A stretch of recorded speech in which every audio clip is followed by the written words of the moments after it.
So guys, I'm going to start this video off talking to you, then showing you a lot of things. I have over 6 gigabytes, so if they cut me off, call the police and let them know that I'm being pretty much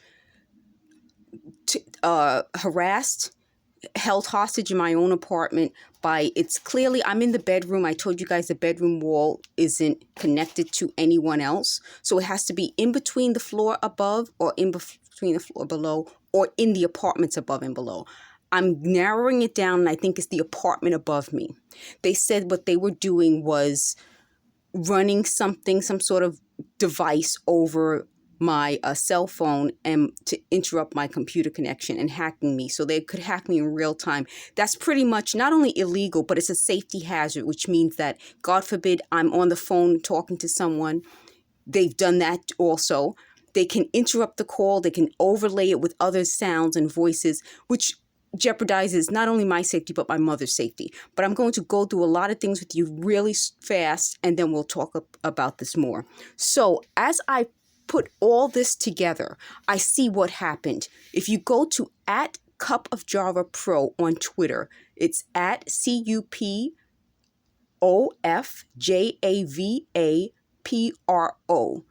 @CupOfJavaPro on Twitter. You will see the recruitment email I got from Lacoste in 2015, and also you'll see the reference letter.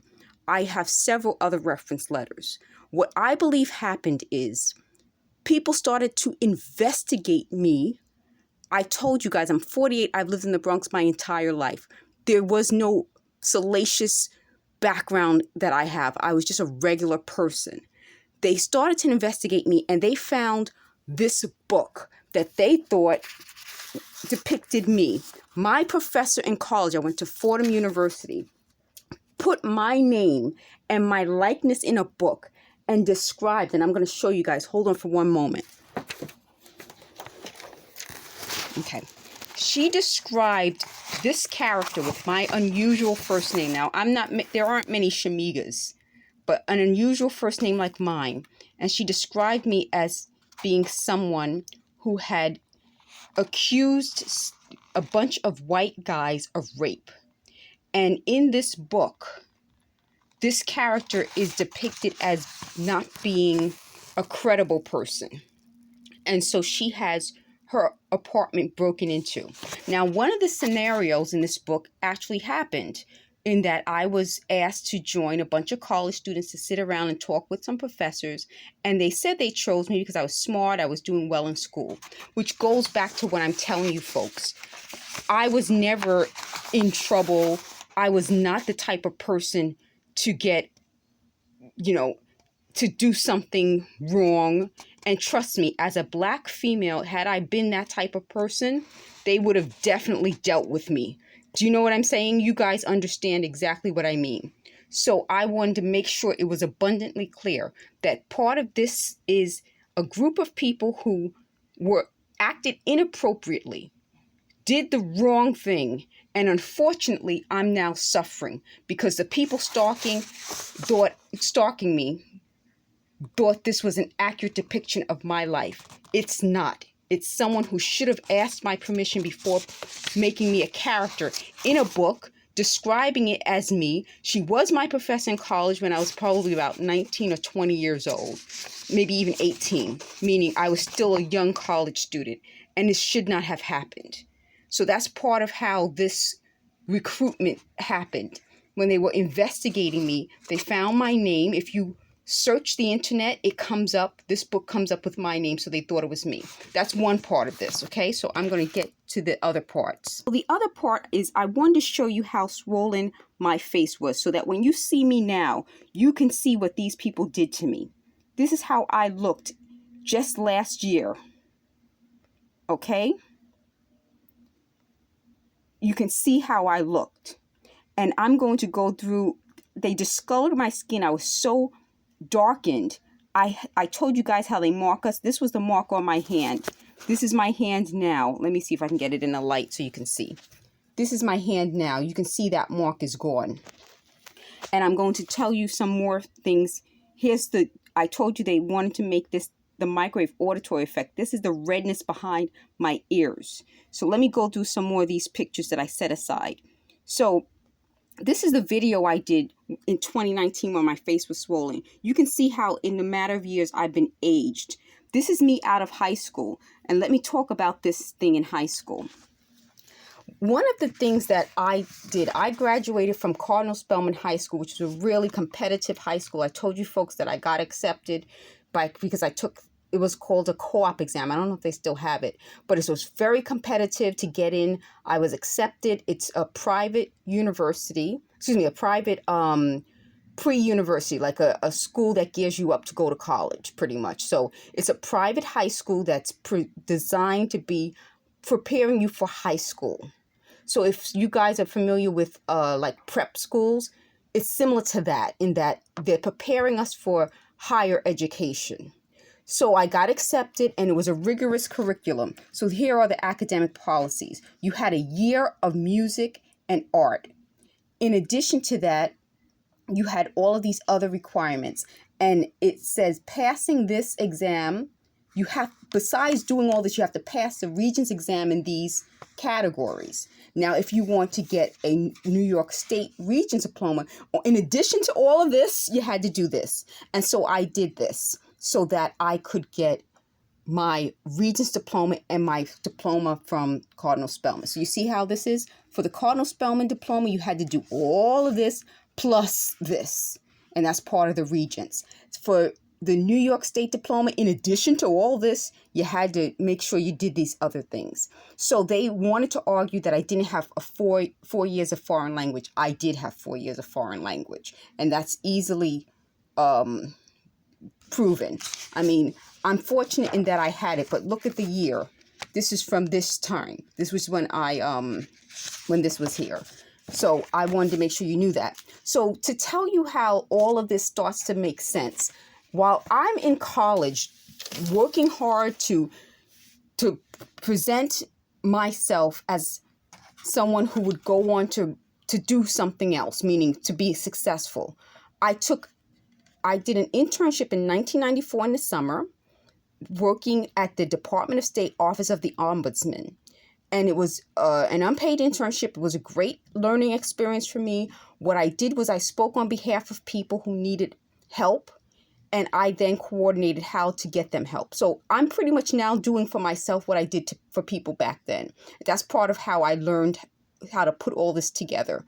So a person would call and ask for assistance. You know, they had a problem. And then I would call the appropriate departments and speak on behalf of that person. And after the summer was over, I got to meet the then governor, Mario Cuomo. So we went to his mansion. So when they broke into the apartment, they thought I wrote Governor's Island. No, we went to Albany, New York. We stayed there and we met then Governor Mario Cuomo, and we had a barbecue. It was very fun. Okay, so let me get that done. I'm going to now go to, so I told you how this is me graduating in 1991, how I worked hard in college. This is also me. They wanted to say that I was somebody who was so undesirable, nobody liked me. Again, if they felt that way, fine. I mean, I'm not someone who's going to argue and say, you know, I was so desirable. But they wanted to say that I was such an undesirable person. So I want to show you how I looked in 2016. This is me in 2016. Okay? This is me not in 2016, but this is me over the years so that you can kind of see. I told you I was a visual merchandiser. Here I am at a very high-end Fifth Avenue store as a visual merchandiser. Okay? Then this became me. So how did this person who looked like this in 2016 become this person in 2021? Do you see the difference? So I told you, here's my degree in from Cardinal Spellman. It already says it on it that this is part of the Regents. And then I got this extra seal, which is with honors because I did the extra work to get it. So not only is this part of the Regents that we qualified for automatically by completing the curriculum, this is the other thing that I added. So As you can see, I worked hard to get these things. This is my reference letter from Lacoste. It was a glowing reference letter.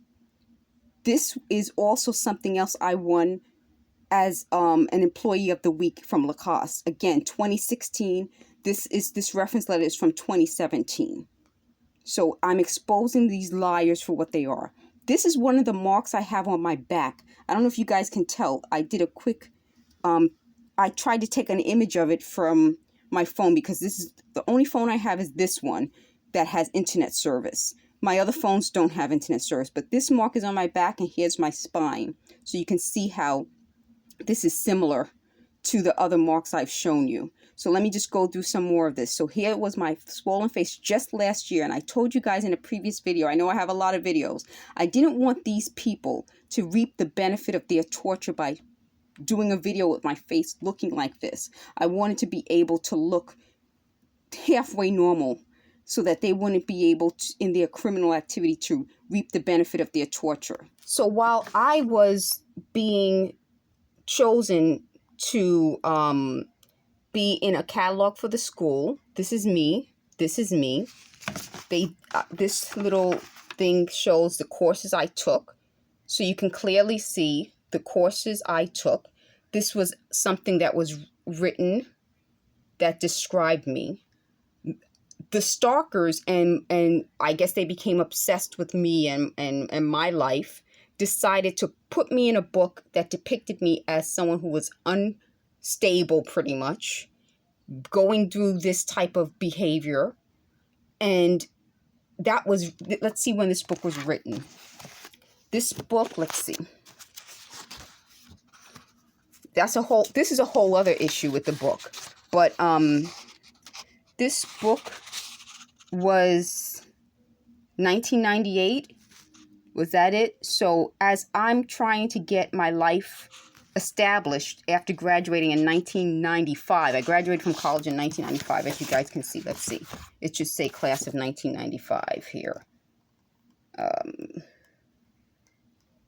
It should say class of 1995, but as I'm graduating from college in 1995, I'm in this brochure. Somebody's putting me in a book that depicts me as having made a false accusation. So the last weird thing is going back to the dates. We're looking at dates now. I get this Alzheimer's study letter in 2016, and then it's approved in 2017. But the letter that was sent to me, it has a postmark. It looks like 2018 and then another postmark for 2019. And it's asking me, because of my age, and I live in Co-op City, which again, this is coming back to what is saying, they're recruiting from this for a study for Alzheimer's. I did not consent. It said they would do brain games to assess my cognitive ability, so my cognition. And you see cognitive decline, and they recruited me. They said that they would engage in finding out my diet and on self-care topics, such as managing aches and pains of aging. Now, I didn't have at this time aches and pains of aging until after these people started hitting me in the head. I got inflamed. They were trying to change my diet. So clearly there's some connection to all of this. Now, in a previous video, I told you that they said they were going to do brain scams. Excuse me, well, this is a scam, but brain scans. Now, in this letter, I told you I had a break-in, and I believe they replaced my letter. So in this, it says they're going to do 2 blood draws. They're going to draw blood. I've never heard of testing mental cognition with just drawing blood. So here it goes. It says now, in this part, it says that it's about a healthy diet study, and that they were going to give me a cell phone. Let's see. So they said they needed informed consent. I didn't give that. They said that they're going to give a smartphone. Now, here's another problem with that. When you have all of this brain games and you're going to draw blood and you're going to pay me for something, why all of a sudden does it seem odd that my head gets all swollen, which is inflammation, my body gets aches and pains? It's just too odd it's too much of a coincidence. So around the same time, let me pause this for you guys because I wanted to make sure there isn't anything else in here that I wanted to point out to you folks. So they said only security cleared staff will conduct these interviews. And I never consented. I never returned this to them. But what I feel happened is, and this was too much of a coincidence that suddenly I'm being hit in the head, I have inflammation, and they thought I would become forgetful. Let me pause this. Okay, I think I'm back. Let me just make sure. Okay, I think I'm back. Let me go back on camera. Okay, I think I'm on the camera. So all of this, you can see now how it gets back to what I've been telling you in all of the videos. Too many things happened to make me a target of these people. The same time I was building my business and a shareholder in Co-op City, all of this happened at the same time. They wanted to say, well, the book was written in 1998. Well, I didn't know about it. The stalkers told me about the book. They told me about the book after 2016. My face wasn't swollen like that in 2016. But that's when all of the strange stuff started. So the stalkers want to say that, well, we were doing this to you a little at a time all along.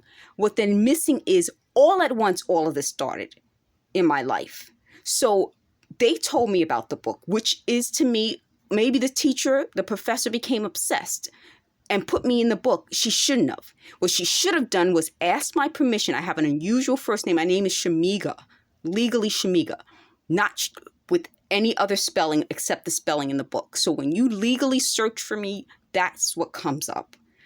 She should have asked my permission. And had she asked my permission, I would have said, let me, as a writer, use my own name for my writing. Let me, as a writer, see what you would write. If putting me in that situation as being a victim, not only was the character victimized allegedly in some sort of a rape scenario on those pages, she was victimized as a student by another student, and they broke into the person's dormitory, the character's dormitory, and stole her panties. That would not be a situation that I would want for myself. As you can see, throughout my career, I worked hard. I worked too hard to establish myself. So to have me demeaned in a book, to have me discredited in a book, or even have a question as to my credibility or integrity, put me in this situation. So that's part of it. The next unusual thing was being recruited from the department store. I felt that was very flattering. Again, go to my Twitter account so you can see the email. I thought it was very flattering, but now it calls into question how that all ties into this. The other part about that is that at that boutique, we had a lot of those snatch and grabs and people coming in stealing from us. That also put me in danger. Then you have this Alzheimer's study that came out of nowhere. I don't know how many people got approved for this study. I don't know how many people got the letter. But for me to all of a sudden have massive inflammation, aches and pains, and then have people tapping and banging, running back and forth in the hallway, trying to get me to tell stories. That's another thing. Tell a story. So that's testing my cognition. It's all together too suspicious. So we went from this, they thought, well, no one will believe any of this. It's in writing. It's in writing. And the other point I wanted to make is that if you're going to test someone for Alzheimer's, you would have to do a brain scan. There's no other way to test for Alzheimer's if it's an Alzheimer's study. The original letter I had said they were going to do a brain scan. Blood testing my blood for Alzheimer's, I don't even understand how that works. So that was part of why the break-in was necessary. I also had a police report that I can't find. But fortunately, I found a follow-up letter from the police department that cited that I did receive a police report in 2019, not for the break-in, but for another setup, and that I was a crime victim. So it's been established. So I'm fortunate, unlike a lot of other people being targeted by these people, that I have enough documentation that helps me prove my point, prove that I'm a victim of these people, but it should have been handled differently. I should have gotten a police report when that peephole was broken, because now I told you folks I wanted to do a video outside my door of the people running back and forth. I can't because I cannot see from side to side. It's hard to focus through the hole. Check out the video that I did with the people. I think I'll put it on a separate playlist. But all of these things together become suspicious. I'm going to leave you guys with one last thought. This young woman is in college, and she matches with the picture I showed you. Let me pause this for a moment and show you. So she is this woman, okay? So this is me, Shamega Johnson, as you can see. And this is the Cup of Java website where I put these pictures up because once they broke in and they stole my pictures, I don't want them to own my pictures. So here I am. Clearly, this is me. This is the same person. The stalkers hate this picture. I love this picture because the picture depicts me as a student. Okay, they would have wanted a glamour shot. No, this is me as a student, and it showed my student, the hard work I put in to as a student. They didn't want the world to see the true me, that I was working hard. Okay, and senior year I did the honors thesis so I could graduate with honors in psychology. So this young woman gets depicted in a book as someone who falsely accused someone of a crime, or as allegedly falsely accusing someone of a crime. That is not true, but that set the stage for this. Then this young woman gets, I would be in my 40s at this time, gets asked to submit a picture for work, and this is the picture I chose to submit, not knowing that a few years later, I would become, let me go to it, this. Okay, so this is the person that person became. I went from being this person to being this person, and being the person who's talking to you folks about the pains, the aches, and the inflammation. It's not something that I would have ever wanted for myself. I would never want to be marked. I would never want to have to hear them droning on and on. So my mother asked me, just to end on this note, how come you hear these things so clearly? This is why. Because they hit me behind the ear so much. You can even see all the marks. That my hearing is so sensitive to sound. And when my face was swollen like this, I was unrecognizable, and I felt like I was in the painting. I felt like I was in that screen painting because I could hear every little thing. So my hearing, this was red, behind my ears were red. My face was all swollen. My head was like pounding. It felt like I was in some sort of horror movie.